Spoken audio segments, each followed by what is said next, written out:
All right, Jack Kravitz in the studio today. Thank you for coming down, Jack. I appreciate it. It's my pleasure. So went on social media and I said, I really wanted to do a cooking show at Youngstown Studio. I really think that that's a need. People love food. It's one of those things where in a polarized city, in a polarized nation, we can all agree on food most of the time, right? And so immediately I had a bunch of people that responded that say they love the idea of having some kind of food presence because we got such great food in the valley here. So you were one of the first to pipe up and the wheels started spinning. And so that's where we're at this point. We're planning a bunch of cool stuff for food. That was a really interesting social media experience because I've been looking at trying to do cooking classes online for a while. And when I saw your comments, I responded back, and immediately between the two of us, we had a whole meeting set up. Isn't that crazy how fast that happened? Yeah, it was just like everybody said, yeah, I'll do this and I'll set the meeting up and we'll just get together. Now that's how you know there was a demand that was off the charts, honestly.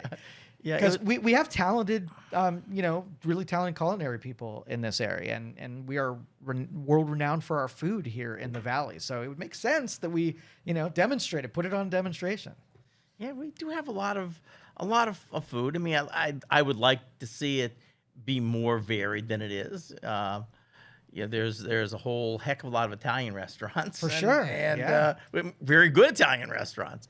You're starting to see a few Thai restaurants open up now. You're starting to see a few Mexican restaurants opening up. We still need more of that. Yeah. So how'd you get involved in food in the first place? Basically, it was by coming downstairs. We had our deli on Elm Street, which was then called the Elm Street Deli, which was on Elm Street, right by the bridge near Todd Lane. We lived upstairs. We actually had an apartment upstairs, and the deli was downstairs. So I literally grew up in the food business. I mean, every day it was normal for me to go downstairs and have a bakery. Yeah. In fact, it would be unusual not to have a bakery on your first floor. And in fact, when I retired, that's one of the things that I still have to get used to, that we don't have fresh bagels every day, because every day of my life, except when I was away at school, hot bagels. Mm-hmm. Fresh as could be, too. Oh, yeah, just made, coming right out of the oven. So that was always a real treat. In fact, I never really got used to the idea of toasting bagels, because you don't want to toast a hot, fresh bagel. That's right. And so we always had bagels around, but I grew up in the industry, and I have no formal training. I never went to culinary school. Never went to business school, for that matter. Went to law school, but I didn't have the other parts that you think about classically needing for the restaurant business. Yeah, and you have a storied career of not only opening your own and managing your own stuff for very long, but you've helped a bunch of people too in their pursuits. Well, I think that's admirable that you're still connected with teaching as part of this. Yeah, I do offer services if people are looking for a food service consultant. I've worked with a few since I retired, and I was a member of SCORE here down at YSU. I was the youngest member of SCORE. Nice. it would have been about 10 years ago. I don't think really SCORE is even going on right now. Right. But 10 years ago, I was asked, "Hey, do you want to be part of SCORE?" And I was not only the youngest, I was probably the only one still working. Yeah. But I did get to work with people who wanted to start their own businesses. Yeah, when I was a 19-year-old entrepreneur, I sat down with SCORE as one of my first meetings, and he had been 70 plus years old, and he was in manufacturing. And so I was trying to absorb everything I could from this guy, because I knew he'd experienced it way more than I have ever touched in my life. But, in technology and manufacturing, there couldn't be more different as far as philosophies and everything like that. So... Well, that was a little butting of heads. Yeah, at SCORE, right. With the younger people and the older members, because the older members, it was strictly about how do you make a profit, and the younger people were not quite as into that. But it was good to get both perspectives. For sure. All right, so more about the idea here. So going into that meeting down at Chofin, I really didn't know what was going to come of that, but it seemed like everybody in that room wanted to do something. Everybody was eager. Instead of figuring out like what's in it for them, everybody was like, "Yep, let's do this. Let's we'll figure that out on the butt end of this." But yeah, it was great to see that kind of cooperation between 4 different entities in one room. And no one said, "Hey, you know what? How am I going to make a buck at this?" Exactly. Everybody said, "You know what? Let's do this. It'll be fun. We get to train the kids. We get to do something different." It was really nice and to see what they had at Chofin was just absolutely amazing. Not knowing all the equipment, there was a lot of equipment there, more cameras than I've ever seen. One room was all green, so they could do different things in the room. It was fascinating. Good stuff, yeah. Yeah, it was absolutely fascinating, and the kitchen was really nice. It was a good teaching kitchen. May not be the fanciest, because I teach out of MCC-TC, Mahoning County Career and Technical Center, teach cooking classes there, and it's beautiful, absolutely gorgeous. But actually, Chofin was maybe easier to teach out of.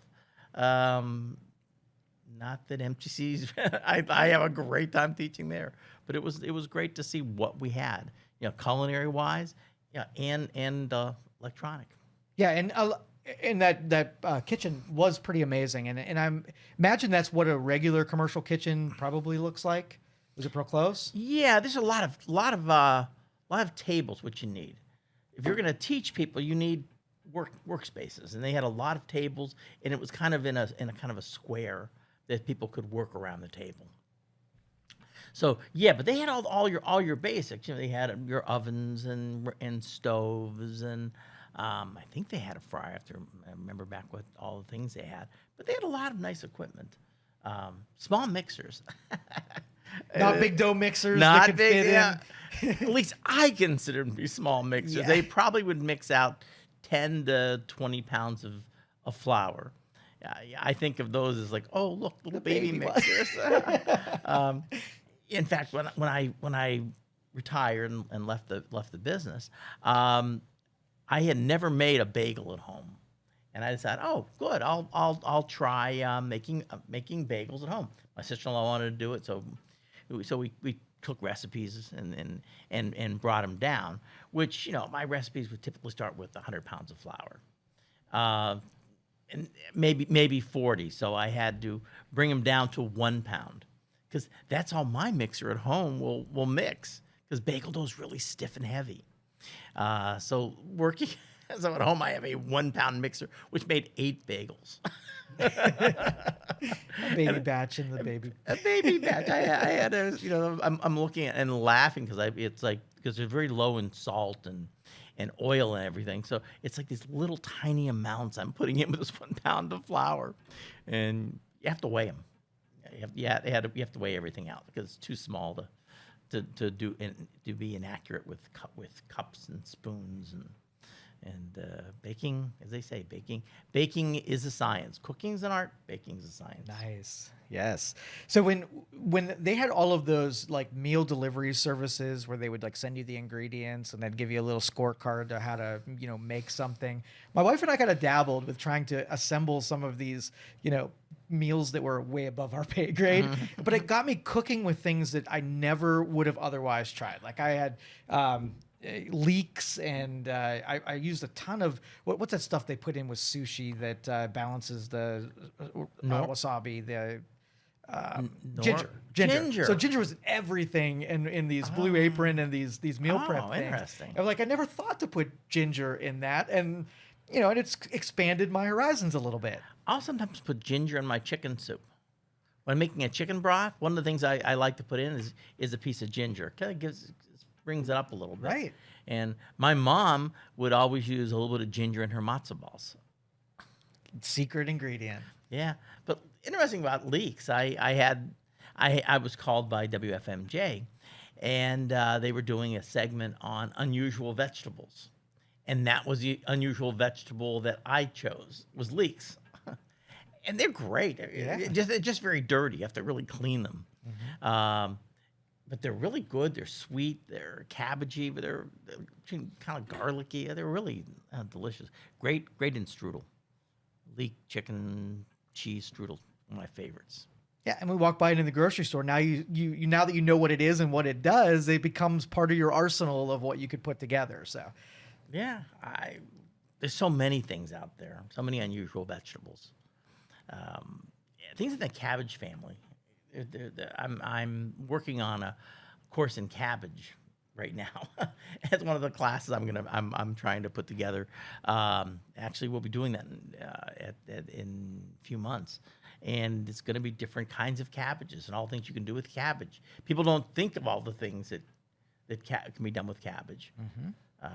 In fact, one of my goals is doing an anthropological study on stuffed cabbage, okay. because every nationality makes some form of stuffed cabbage. As I was starting to research it, I found Middle Eastern versions, Lebanese, Moroccan. I found a Greek version. There were, of course, Hungarian, Polish, Jewish versions. Everybody had some need to take a storage vegetable, cabbage, and take meat and stretch it by adding rice or breadcrumbs, and use it to make a meal for the family. So everybody has some form of stuffed cabbage, and you can kind of trace what they used in their stuffed cabbage and what it tasted like based on what was available to them. Right. There's a bunch that don't use tomatoes. Well, maybe they didn't have tomatoes. Right. Now, is cabbage sort of like potatoes, where it's easy to grow and grows really fast, so it becomes a staple just because of how accessible it can be anywhere? And storage. Storage. Okay. Like a potato. Why was there a potato famine? Yeah. There are great storage vegetables. Well, you get the winter, and we think about refrigeration as just being, hey, everybody has refrigeration. Well, that wasn't always the case. No. It wasn't electricity. So you needed something that you could put in a root cellar and store. Well, cabbage, you can have whole heads, or you can take them and ferment them. That was probably super valuable. Yeah, so things to live off of in the cold months.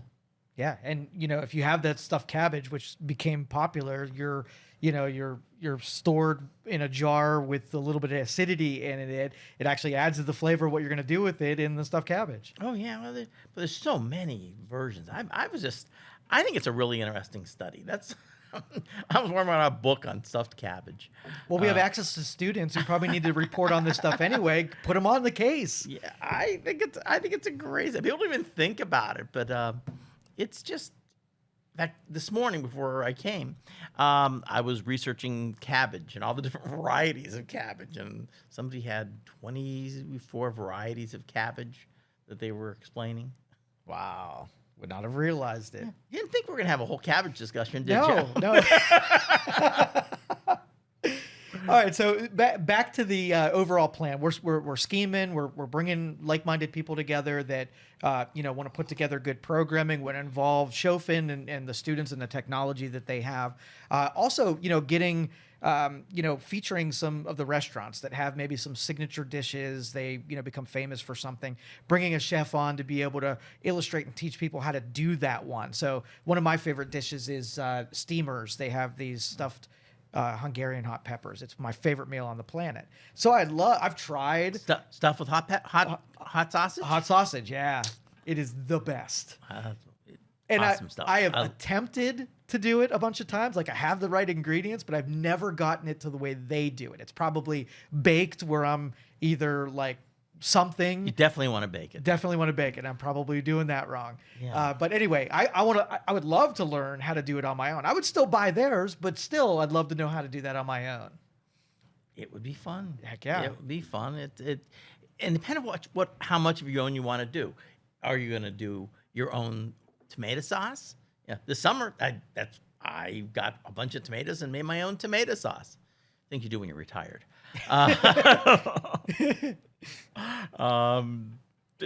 there's always a little variations you want to do. You know, Are you good at growing stuff, by the way? You're No, a good gardener. I am terrible. I leave that to my friends. Okay. No, I don't have the patience. Can't be good at everything, Jack. No, I don't have the patience to plant something and wait. Yeah. I like growing herbs. I seem to not kill them. I kill everything. I'm so bad at it. Although this year, for some reason, we got lots and lots of tomatoes, little cherry tomatoes. We had just tons of them. We didn't know what to do with them all. There were so many, and that was the first time we ever had anything that actually grew like that. Yeah, but if you get friendly with someone who does gardening, they will surely give you what they can't use anyhow. So you get all the good stuff anyhow. Absolutely. I have one real close friend she's a great gardener. Just put up a hoop house. Lives on the north side of Youngstown, and just great stuff. Yeah. So now, do you have any favorite dishes from any chefs around the area? Anything notable that you've run into over the years? Probably like my favorite dish when I can find it. I have two of them that are my favorite dishes. One is calamari with linguine.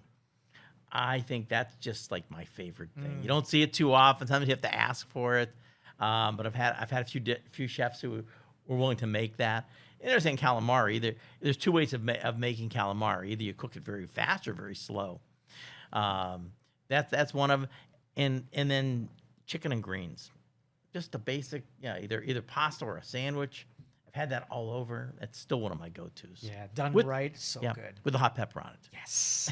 You got to have the hot pepper. And do you like super hot things like habaneros and top of the spectrum, or do you like tasty, zesty, middle part? More middle, not bland. Okay. But ghost peppers don't have any appeal to me. Right. It just burns your palate. My wife's from Buffalo. So she likes things a little hotter than I do. So she's been here for a while now. She doesn't like them quite as hot. But even there, the buffalo wings, they're more tasty than they are like burn your mouth. Yeah, and it makes it unenjoyable. I like to enjoy food. Yeah, and you won't be able to keep eating it. Right. Yeah. You don't get to my shape without eating a lot of food and drinking a lot of bourbon. Drinking bourbon. Yep. Now, I've never understood cooking with actual alcohol, wines, and whatever. Is that a real thing? Does that add flavor to foods? Oh, absolutely. In your opinion? Absolutely. I've drank wine with it, but I've never cooked with it. You've cooked with wine. Sometimes you put it in your food. I understand. It does add. But it has to be wine that you're willing to drink. I mean, you put bad wine in a good dish, you're just gonna really bring it down. Yeah. You put some wine in the right dish, it can add a lot to it. It just there's so many different flavors, and but of course every wine is different. Mm-hmm. I mean we had talked about what my favorite things are, and I wish I could say I have favorite things. Like, do I have a favorite wine? I like anything good. I'm sure that if you went to France and you found somebody who was a bad cook, you would say, "Oh, I don't like French food." Right. Just probably Eskimo. There's probably a great Eskimo cook. You don't think of great Eskimo cuisine. Right. But I assume that somebody who is a great Eskimo cook is going to make really good Eskimo food. That's it. Yeah. All right. So in kind of in closing here, what are your hopes about this project and being able to put this programming together? What do you hope happens to it? Who do you hope this information gets to? Well, there's actually two parts of this. One is trying to do online cooking classes because there really isn't anywhere here, and this is how our whole discussion started. Anywhere here that can do an online cooking class. During COVID, everybody's trying to get online cooking classes, and no one really was able to get them done. And the second part is doing training for food service people. And one of my projects I'm working on is called Series, which is a food service training institute. I'm working with that with my associate Andrea Heschmeyer, and we want to train people to go into the industry, but not culinary. We want to train them. Come in as a dishwasher, no dishwashing, so you're a food service professional. No service. Know how to set a table. Know all the things about it. Labor laws, financing. What happens if things go bad? Right. And that's the other part of this we're looking to do, is being able to set up a food service training institute, and then possibly some other things to go along with it.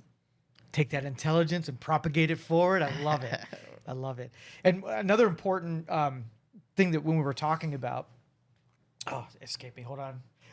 The using common components, things that are available at your local grocery store, rather than getting too fancy and using things that only grow on the side of some mountain in the spring that you'll never have access to. That's pretty important, making the best dishes out of common goods. Yeah, well, the cooking courses I teach, we themed them laid back cooking. And the idea of laid back cooking is to make things that seem complicated easy, but it's also to be able to get those ingredients. You know, if you can't get them at the grocery store, I don't want to have to use them for my class. I don't want you to have to go on Amazon and find some bizarre ingredient. I have friends who are really into that. They kind of like making the simple complicated. Yeah, right. I try to make the complicated simple. There you go. Because there's a lot of things in your grocery store now that you can use. Vietnamese rice wrappers are one of my favorite examples. You couldn't get those at one time. Now you can get Vietnamese rice wrappers, make your own fresh spring rolls. Very nice. All right, Jack, thank you for coming in and talking with us. And I look forward to working alongside you on this project. Well, thank you. Appreciate being here. And happy holidays. All right. All right.